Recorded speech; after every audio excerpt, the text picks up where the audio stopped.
306세대 정도였던 엄청 작네? 5평입니다. 아, 이게 5평밖에 안 돼요? 저 5평에서 3톤 버렸어요. 진짜 대박이다. 느낀 거는 바로 팔렸단 말이죠? 네. 안녕하세요. 안녕하세요. 와, 일단 공기가 너무 좋아. 아파트 정문 출입구가 요거 하나예요? 예, 차로 들어갈 수 있는 입구는 여기 하나고요. 여기가 위치가 광주 초월역에서 10분 거리 정도 되는 아파트 단지 내 상가입니다. 초월역에서 10분 거리밖에 안 돼요? 차로요. 아, 차로? 네. 아, 나도 분명히 차로 왔는데 10분 안 걸리는 것 같기도 해요. 저기 지금 마을버스, 초월역 네. 가는 버스 기다리시는 분들. 아, 저분들은 버스 기다리시는 분들? 이게 총 몇 세대예요? 306세대 정도였던. 엄청 작네? 네, 세대수가 작은데 옆 단지 쪽에 또 상가가 있어가지고 그쪽 어. 이용하시고, 근데 거기까지는 한 500m 정도 돼요. 저기 새 아파트? 네. 그러면 유일하게 단지 내 상가는 요거 조금 있는 게 다예요? 네, 이 아파트 단지는 그렇습니다. 가봅시다. 그냥 전형적인 단지 내 상가. 그쵸? 네. 일로 넘어가면 뭐예요? 이쪽으로 넘어가면. 글로 넘어가면 학교도 있고 도서관도 있고. 보자, 편의점 같은 거 어디 있어요? 이 아파트 단지 내에는 없어요. 저 새 아파트 단지에 있어요. 편의점 가려면 절로 가야 돼요? 네. 500m. 그 흔한 세탁소도 안 보이는데? 네, 세탁소도 없고 부동산도 없고 사무실로만 쓰시고 있고. 부동산도 없고 무인 커피 이런 것도 없고 세탁소도 없고. 네. 단지 내 상가에서 필요한 건 아예 없네? 세대수가 너무 작아서 아예 그냥 밖에 나가서 소비하는 거예요, 그러면? 세대수가 작아서 그만큼 수요도 적으니까 매출이 안 나오는 것 같아요. 아우, 대박. 가서 봅시다. 처음에 와서 보고 팔리지 않을 수도 있겠지만. 팔리지 않을 수도 있겠다 생각했다고? 네. 낙찰 받을 때? 세대수가 적어서. 근데 네. 무인 아이스크림점 하면 되겠다 그런 생각이 딱 들었습니다. 아, 여기다가 그냥 어차피 안 나가도 무인 아이스크림 하면은 아이스박스 한 3개, 4개는 들어가니까 네네. 좋네. 여기는 사무실로 쓰고 있는데 예, 여긴 잘 운영하시고 출근도 하세요. 2층이 이렇게 하나로 썼나 보다. 네, 2층에 4개 호실이 있습니다. 여기서 출퇴근하시는 분들이 다 어디로 가죠? 분당으로 많이 가시고. 분당으로? 네, 차 타고 얼마나 걸려요? 분당까지? 20분이요. 가깝네. 저 새 아파트는 언제 지어졌어요? 저게 3년 정도 있는 것 어우, 같은데요? 완전 쌤빙이네? 이제 건너갈 나와요. 수가 없는 것 같은데? 예, 다른 단지예요. 오케이, 그럼 우리 이제 인터뷰하자. 아, 무슨 일 하세요? 아, 저는 건축 인테리어 일을 20년 정도 해왔습니다. 인테리어 업 하시고 네. 여기 위치랑 상권 다시 한 번만 간단하게 소개. 흔한 아파트 단지 내 상가고요.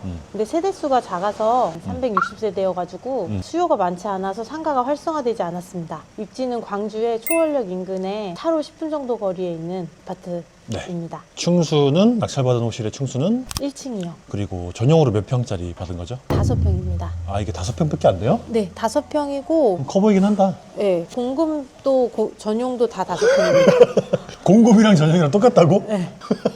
대지집은 100%네? 네네. 자, 드디어 이제 궁금해지는 낙찰가가 얼마에 낙찰받았어요? 감정가가 6,500이었는데 낙찰가는 3,567만 원이었어요. 절반에 받았네. 네. 요거를 원래 낙찰 받고 네. 어떻게 하려고 했어요? 저는 팔리지 않을 거라는 생각을 처음부터 했기 때문에 처음부터 안 네, 팔릴 인기 거다. 없는 물건이었어요, 경매에서도. 그치. 그래서 소액이니까 경험 삼아 해보고 그쯤에 가을이었는데 제가 저희 동네에 무인 아이스크림점이 나와가지고 그걸 할까 말까 하면서 수익을 분석을 해봤거든요. 그러던 차에 이걸 봐가지고 아, 이거는 무인 아이스크림점을 부담 없이 해봐도 되겠다 생각해서 들어갔습니다. 사업 수지 분석을 이미 다 해놨구나. 설렁설렁하지 않았네.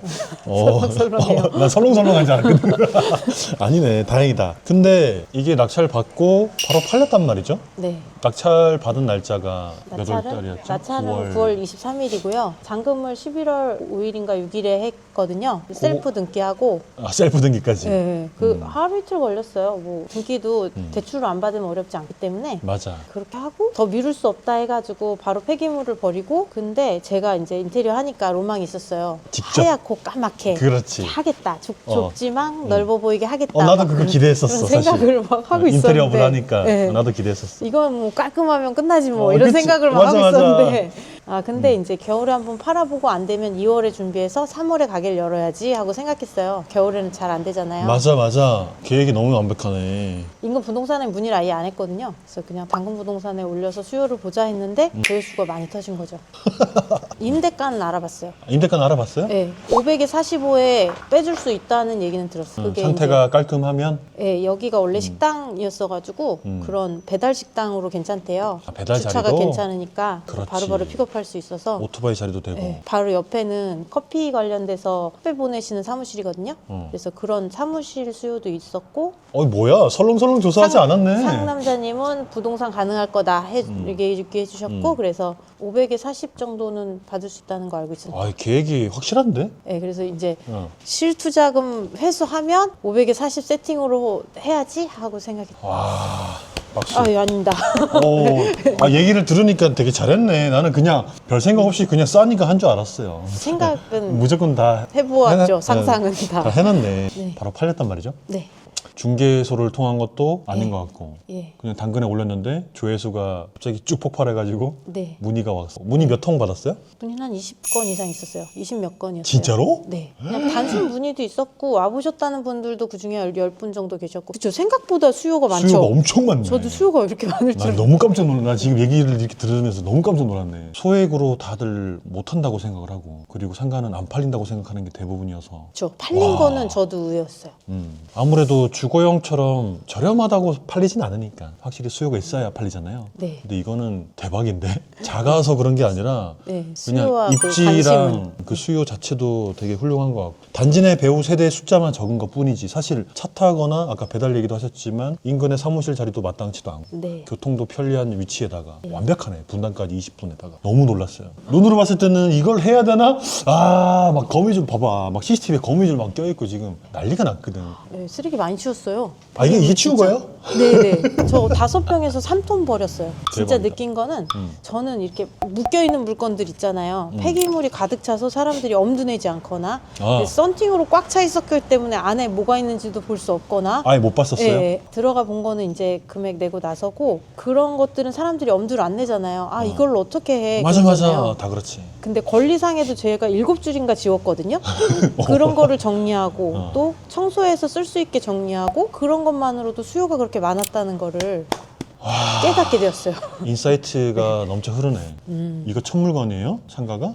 예. 상가 진짜요? 청문관입니다. 그래서 소액 도전했습니다. 좋은 스승님과 동료들한테 배워가지고 그렇습니다. 아니에요. 본인이 잘해서 하신 거지. 아무리 알려드려도 본인이 안 움직이면 사실 무용지물이잖아요. 그래서 얼마에 팔았죠? 저 5,600에 올렸는데 5,550만 원에 팔았습니다. 50만 원까지 탈탈 털어가지고 이제 앞으로 이런 물건만 찾으러 다니는 거 아니야? 왜냐면 이게 세제 2천만 원이잖아. 예, 근데 저는 죽어도 그렇고 봤을 때 번듯하고 깨끗한 거는 좋아하거든요. 얘도요 도로변에서 보면 깔끔하고 좋아요 예, 위치. 예, 너무너무 그 지저분하게 쓰레기가 많았고 막혀 있어서 그렇지 그렇지. 딱 저걸 깨끗하게 하면 환하고 깔끔하겠구나 그런 게 보였거든요. 그런 입지가 좋은 거는 진짜 잘했다. 네네네 파이팅. 근데 진짜 잘하는데 나 이제 그런 생각을 했어요. 예. 마음이 확 놓이네. 제가 좋아하는 스타일을 그대로 하고 계셔서. 네, 감사합니다. 왜냐면 올라오면서 제일 잘 보이는 위치에다가 대로변 마주하고 있고 아파트 네. 전면에다가 네, 이 샤시만 환하게 깨끗하게만 해놓으면 네. 좋다고 생각했거든요. 예. 근데 딱 보자마자 드는 생각이 세대수도 작고 건물 너무 썩어가지고 청소도 안 돼 있고 쓰레기도 많아서 이거는 무조건 무한주차리다. 미납 관리비가 없습니다. 여기 어떡해? 관리비가 없는 상가더라고요. 수도세, 전기세 각자 개별로 납부하고 계시고 개별로? 네, 다 분리되어 있고요. 다 분리되어 있고? 네, 제가 가스든 전기든 이렇게 다 따로따로? 네, 제가 그 수도세 미납요금하고 그런 거 몇 년치 내긴 했는데 관리비 미납이 없었습니다. 수도세 얼마 냈어요? 7만 원. 몇 년인데 17만 원이야? 네. 뒤에 공이 그럼요. 이게 수도세 몇천 원이잖아요, 한 달에. 뒤에 공이 빠진 건 줄 알았어. 너무 웃긴다. 자, 공식 질문. 이 물건 투자하시면서 가장 어려웠던 점은? 가장 어려웠던 점은요. 네, 아마 힘드는 게 있을 거라고 생각하거든. 뭐 걱정하거나 겁나고 그런 건 아니었는데 폐기물을 처리하는 거를 고민해가지고 이거의 주인이 있을까 이 폐기물이 쓰레기 같긴 한데 나중에 이거를 처리했을 때 문제가 될까 해서 다방면으로 수소문했어요. 알아봤어요? 네, 여기 있는 연락처나 뭐 법원에 있는 서류에 있는 연락처나 그렇지. 전에 있던 사업자의 연락처나 그렇지. 근데 다 연락이 되지 않았거든요. 없는 전화번호였고 그런 거를 조금 고민하는 시간이 있었죠. 그렇지. 함부로 또 처리하면은 또 네. 형사처벌의 대상이 될 수 있으니까. 네. 마지막 질문입니다. 네. 이거 하시면서 가장 크게 배운 점, 원래 투자하면서 배우는 거. 배운 점은 해봐야 하는구나 하는 게 제일 중요했고요. 와닿는다. 해볼 수 있었던 든든한 버팀목은 상난자님한테 배운 것도 있고 또 거기서 만난 지인분들의 아, 그렇지. 도움. 그러니까 제가 막 이거 할 수 있을까 이렇게 생각할 때도 이렇게 조언을 구하면 든든하게 또 말해주는 친구가 있었어요. 우리 동료들. 잘했다. 할 수 있다. 야, 너 너무 잘한다. 그런 든든한 버팀목이 있어가지고 맞아. 투자하는데 큰 힘이 되었다는 걸 함께하는 게 무조건 더 느꼈고, 예. 같이 공투가 아니더라도 네. 그 뜻이 맞고 함께 목표를 바라보고 있는 동료의 맞습니다. 조언이라든지 그런 힘이 진짜 네. 맞습니다. 말씀 너무 잘하시는데? 준비했어? 아니 추워가지고. 아, 빨리 끝내고 싶어갖고? 네, 찾아와 주셔서 자, 감사합니다. 여기까지 하겠습니다. 감사합니다. 네.